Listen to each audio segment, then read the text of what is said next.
Halo Sobat Kelapa 2, apa kabar? Semoga semuanya dalam keadaan baik-baik saja ya, amin.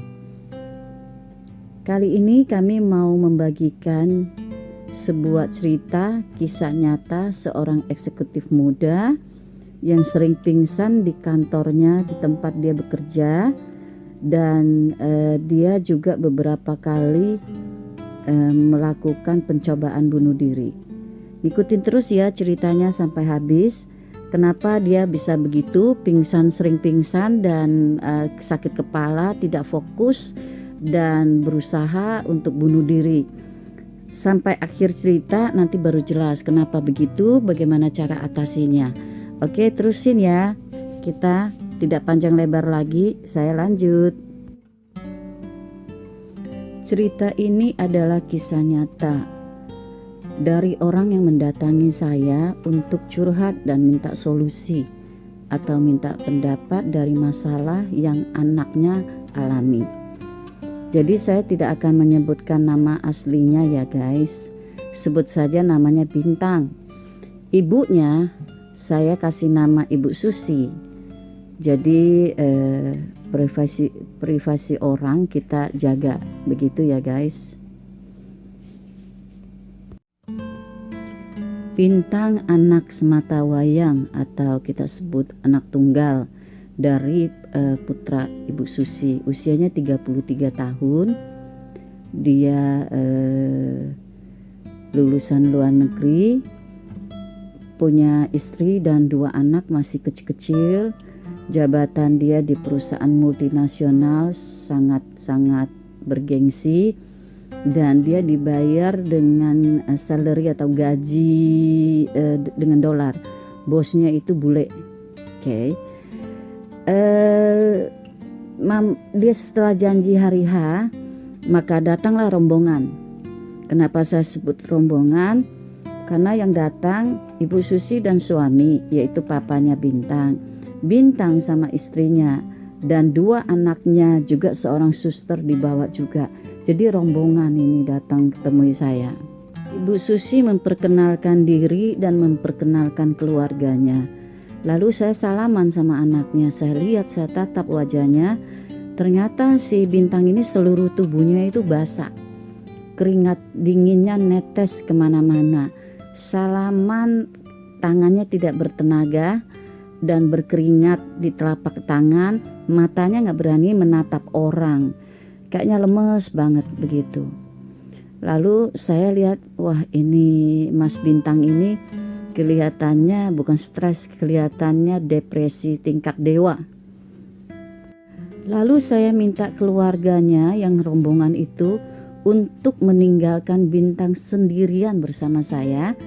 Dan saya hanya ditemani seorang asisten saya. Jadi keluarganya saya minta turun ke apartemen, mereka boleh main apa saja di bawah, bisa makan dan lain-lainnya. Tinggalkan Bintang di sini kurang lebih setengah sampai 1 jam.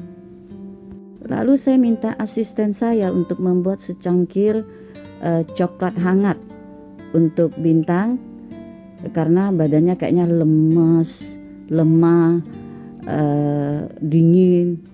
Dengan secangkir coklat diharapkan dia lebih tenang.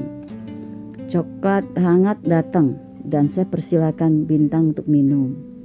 Dan saya mulai ber-ice breaking. Saya tanya-tanya, datang dari rumah ke sini berapa jauh, berapa jam tempuhnya dan lain-lain. Tapi Bintang diam 1000 bahasa, nunduk dan tidak menjawab, bahkan tidak mengangkat kepalanya. 10 menit berlalu, Bintang tetap membisu. Kemudian saya mulai berbicara agak tegas. Saya bilang, Mas Bintang, Anda dibawa Yomam ke sini untuk ketemu saya. Janji minta waktu saya about 1 hour. Jadi saya punya waktu sangat terbatas. I'm sorry to say, Anda ini mau bicara apa enggak? Kalau Anda nggak mau bicara, nggak mau minum, saya nanya Anda nggak mau jawab. So saya anggap time untuk curhatan kita itu finish, saya anggap selesai. Dan saya nunjukkan pintu untuk dia keluar. Saya bilang, you can go. Kemudian saya bilang, oke, saya akan telepon your mom untuk jemput Anda di atas.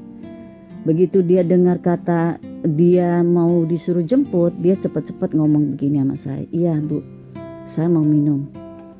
Saya mau jawab pertanyaan ibu. I say good. Okay, we can start. Lalu saya bilang gini, Mas Bintang, can you tell me what's wrong with you? Lalu dia cerita dengan tenaga lemah, seperti suaranya di ujung jauh di sana. Dia cerita, dia bilang, samar-samar saya dengar belum begitu jelas. Dia bilang saya sering pingsan. Oh, dalam hati saya mengatakan, oh iya saya udah tahu, udah diceritain mama kamu gitu. Saya sering pingsan. Terus saya bilang, excuse me, tolong suaranya agak besar dikit. Dia bilang saya sering pingsan, seminggu bisa beberapa kali saya pingsan. Saya tidak fokus, saya sering keringat dingin, sakit kepala. Dan saya bolak-balik dibawa ke rumah sakit dekat kantor saya di daerah Tamrin, dan di sana saya dipasangin oksigen dan berbagai macam peralatan pengobatan, peralatan medis dipasangkan di dalam tubuh saya. Di end saya dapat sehari 2 hari saya dipulangkan. Artinya saya boleh pulang karena hasil lab tidak ditemukan ada penyakit serius yang saya alami di dalam saya suka pingsan seperti itu. Lalu saya nanya, apakah Mas Bintang pernah berobat di tempat lain? Maksud saya ke psikolog, ke psikiater, terapi, dan lain-lain. Dia bilang pernah. Lalu saya bilang, kemana aja? Dia bilang semuanya udah. Semuanya udah, termasuk ke orang pintar. Saya bilang, maksud kamu orang pintar itu? Ya dukun gitu loh Bu. Oh, I know. Kemudian saya nanya, berapa lama pengobatan yang sudah kamu jalankan? Ya sekitar 4 bulan. Terakhir bulan lalu saya dikasih tiket untuk vacation, refreshing, kata atasan saya, supaya saya bisa jalan-jalan dengan keluarga saya ke negara yang saya inginkan. Maksudnya mungkin dia terlalu stres, kata bosnya, supaya setelah refreshing dia bisa kembali kerja dan fresh dan semua penyakit harusnya selesai. Terus saya nanya, apakah Anda berangkat? Ya, saya berangkat sama istri dan kedua anak saya. Berapa lama? Sekitar 1 minggu. Lalu di sana gimana? Di sana saya tidak pingsan, semuanya running well. Okay, good. Kemudian 1 minggu kemudian kami di luar negeri, saya pun kembali ke Indonesia, dan 3 hari kemudian saya mulai masuk kantor. Waktu masuk kantor 2-3 hari semuanya masih baik-baik saja, saya cukup concern, tidak sakit kepala juga tidak pingsan.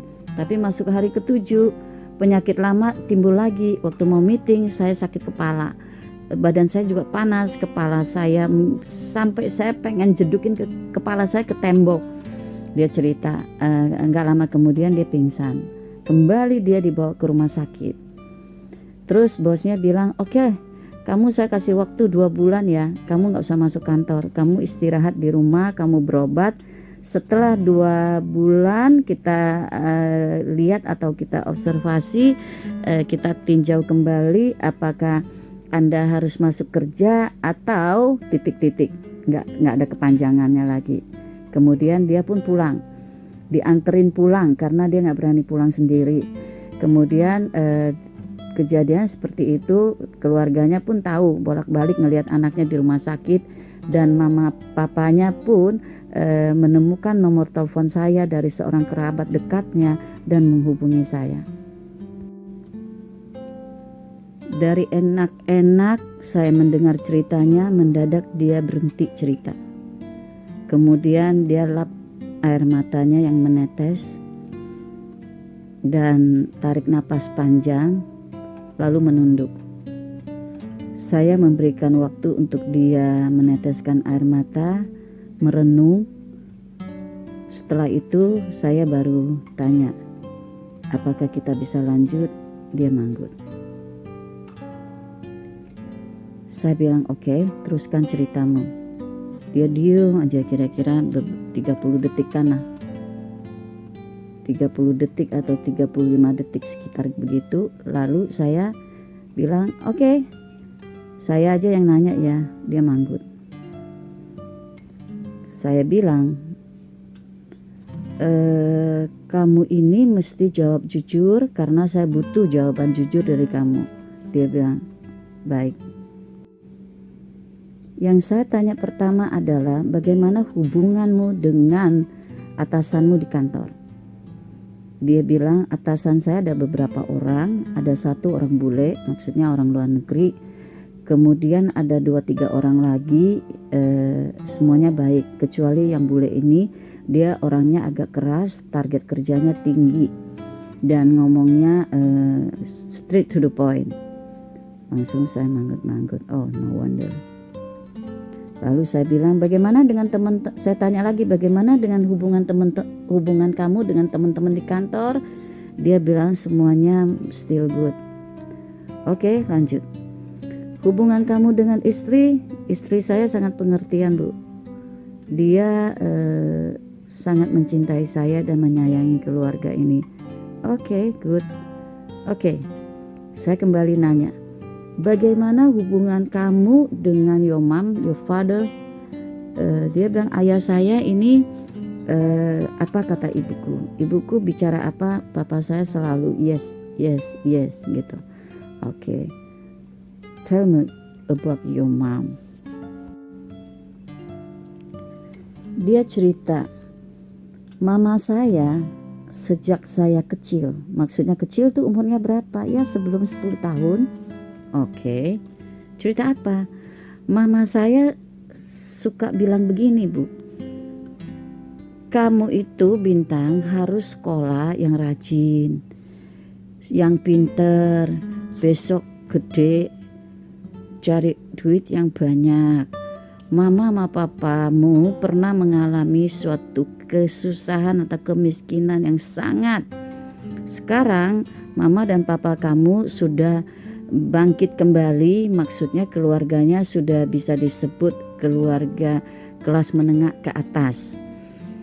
Kamu itu gak boleh sampai miskin, kamu itu anak tunggal, sekolah yang rajin, makanya mama kirim kamu ke luar negeri nanti besok kalau besar untuk sekolah pinter supaya bisa nyari dolar. Oh begitu. Kemudian mama saya ngomong, harta yang kita miliki saat ini, kalau mama dan papa sudah tidak ada, ini harta harusnya bertambah, tidak boleh berkurang. Oh gitu, saya jawab manggut-manggut. Kenapa harus begitu pesannya? Dia bilang mama saya ngomong karena saya anak sematawayang, gak ada yang bisa diwariskan ke orang lain kecuali ke Bintang. Makanya Bintang harus menjaga ini semua, yaitu kebun, rumah yang besar, beberapa kendaraan dan lain-lain. Kemudian saya nanya, bagaimana dengan putra-putrimu? Apakah mereka sehat-sehat aja? Ya, betul, mereka sehat-sehat aja, thanks God. Sampai di sini saya sudah mendapat kesimpulan kalau Bintang ini harus berhenti kerja atau resign. Lalu saya nanya, Bintang, apakah kalau saya minta kamu resign dari pekerjaan, kamu setuju? Dia bilang, oh jangan Bu, ini impian mama saya supaya saya bisa kerja di perusahaan itu dengan dibayar dolar, nilainya fantastik.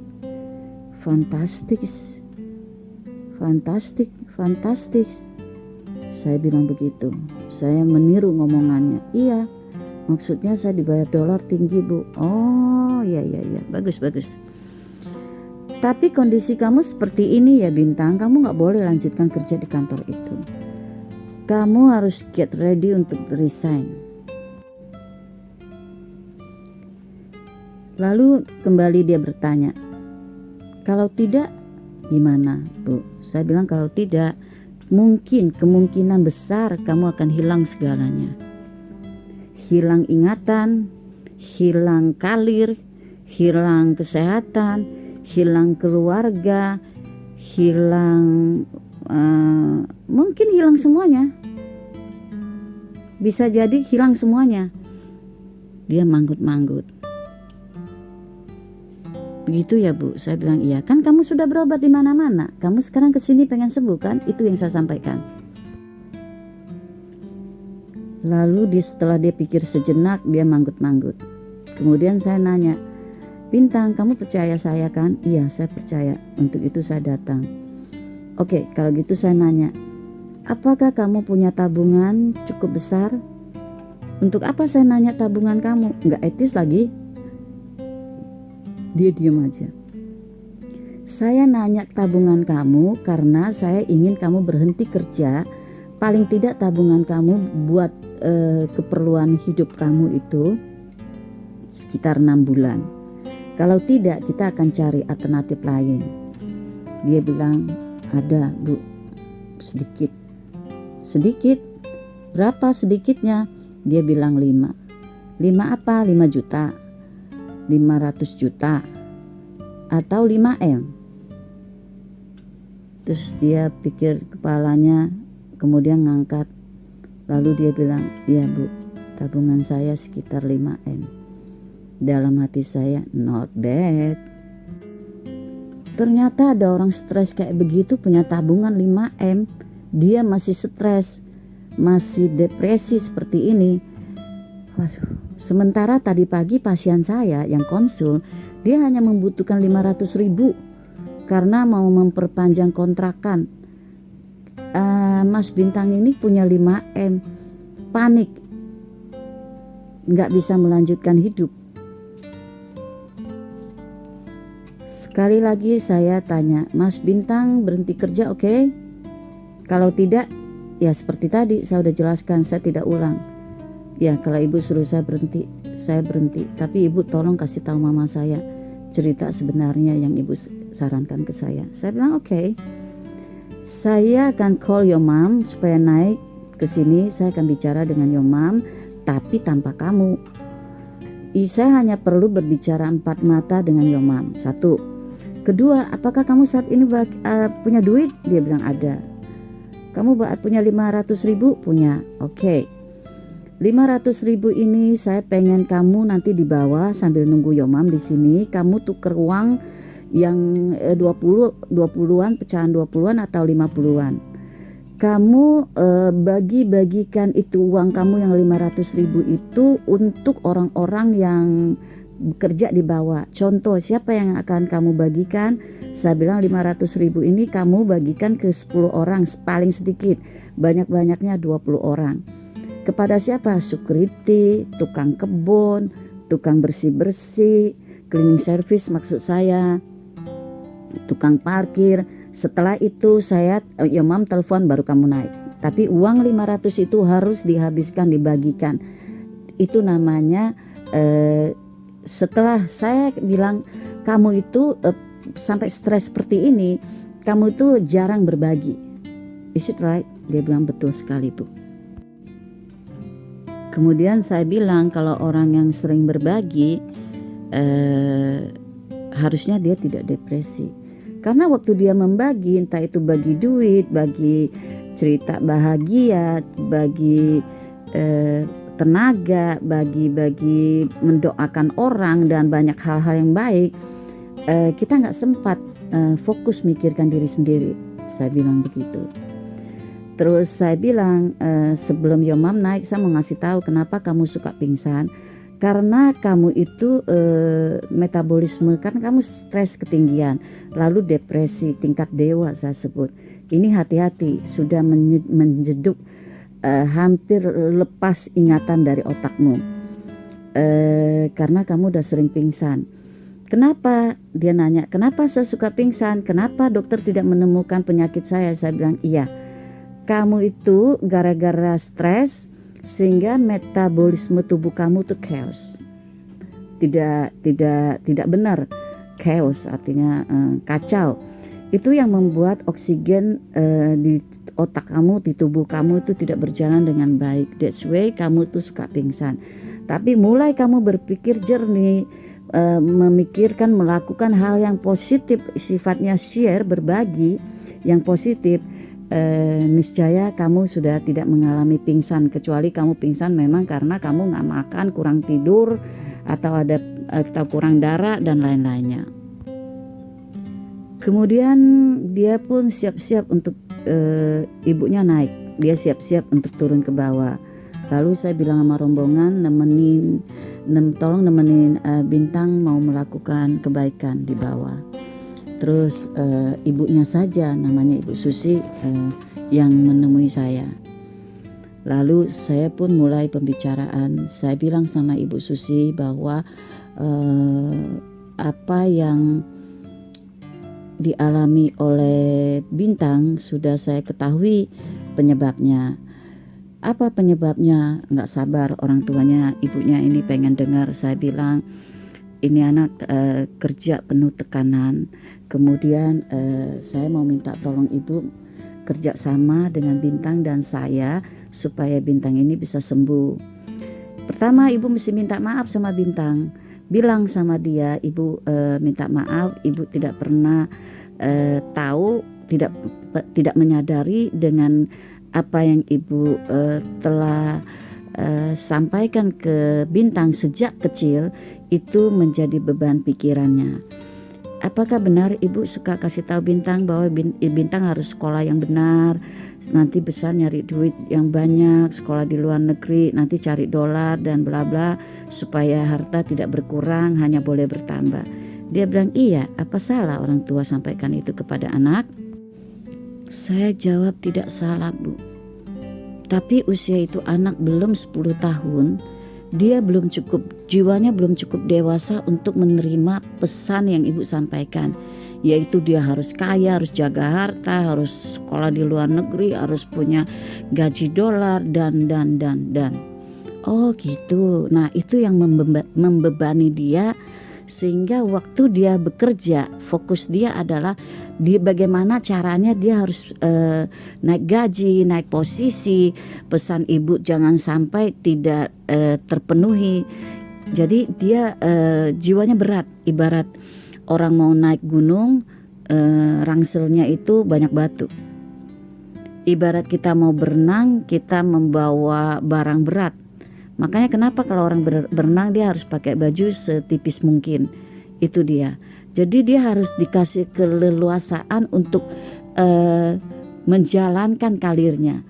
Jadi nggak punya beban. Kalau nggak punya beban, dia tidak sampai pingsan lagi, kepala sakit, stres, sampai dia, kata ibu, dia jeduk-jedukin kepalanya ke tembok sampai benjolan.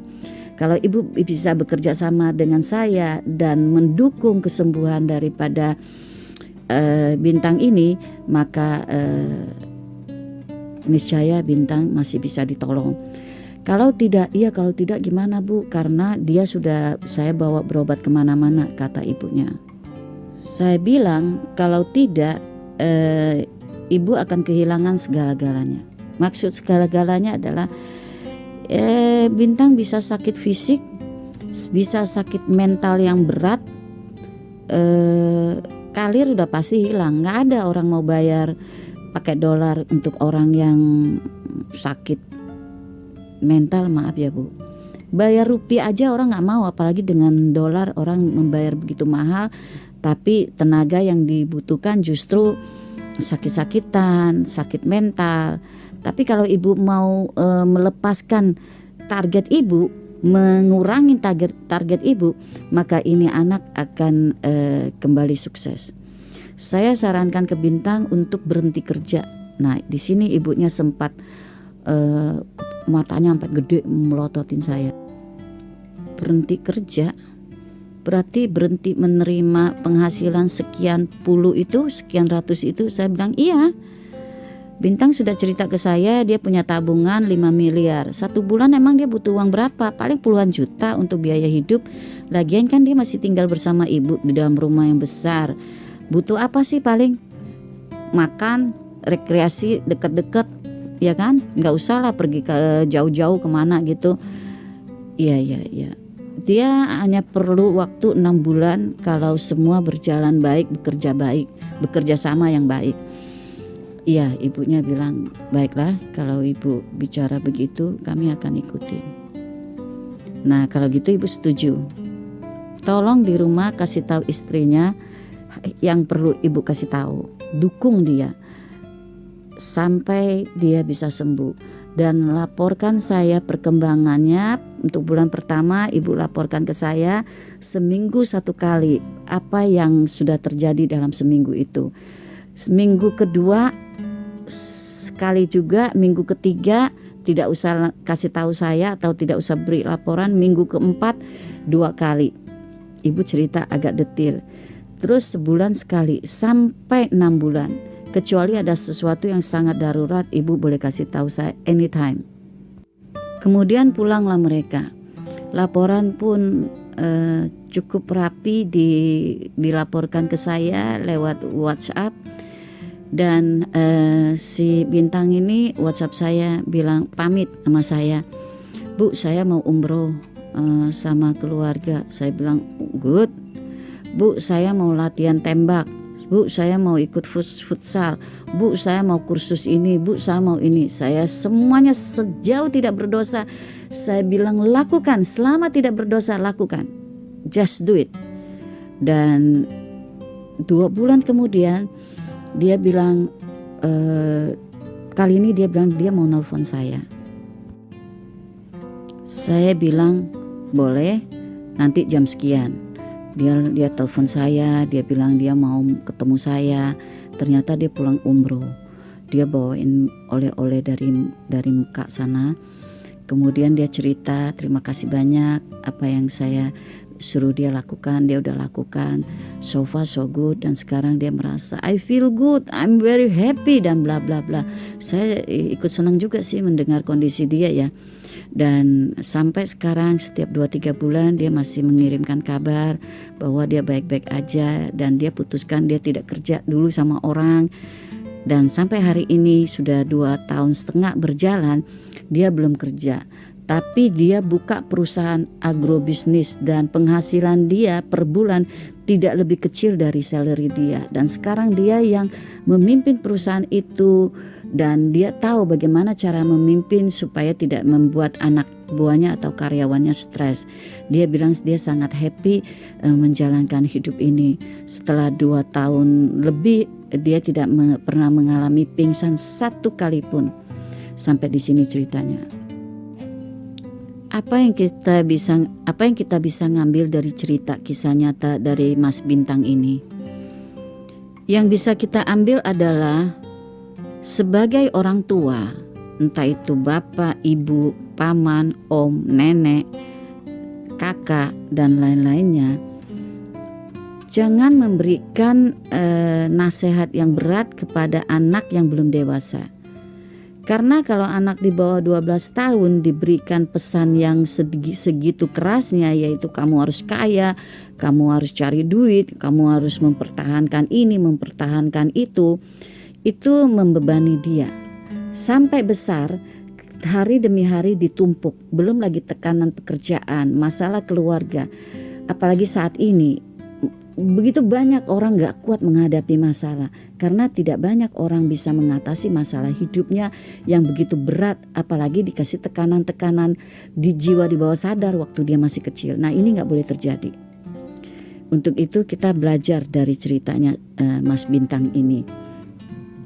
Kemudian mengenai dia sakit, sebetulnya dia sakit itu hanya urusan metabolisme dia yang gak beres karena dia malam kurang tidur, jadi dia kurang darah, dia makannya gak teratur, harusnya jam tidur dia bangun, harusnya jam bangun dia tidur, dan setiap malam dia cuma tidur berapa jam, dapat tekanan batin, akhirnya larinya ke oksigen dia yang kurang. Sudah bagus dia cuma pingsan, sebagian malah langsung sudden death karena oksigennya tidak tersirkulasi dengan baik. That's why walaupun tubuh kita kelihatannya biasa-biasa saja, no, very rumit dalamnya. Untuk itu kita menjaga kesehatan tubuh kita Bukan saja dari makanan, tapi juga dari pikiran, dari keputusan-keputusan yang kita buat, keputusan-keputusan yang orang tua buat, dan orang-orang di sekitar kita. Untuk itu, take care all. Terima kasih sudah nonton Kisah Nyata Bintang. Jangan lupa subscribe, like, comment, and share. Tunggu cerita-cerita kisah nyata selanjutnya. Semoga bermanfaat. Thank you so much. Sampai jumpa.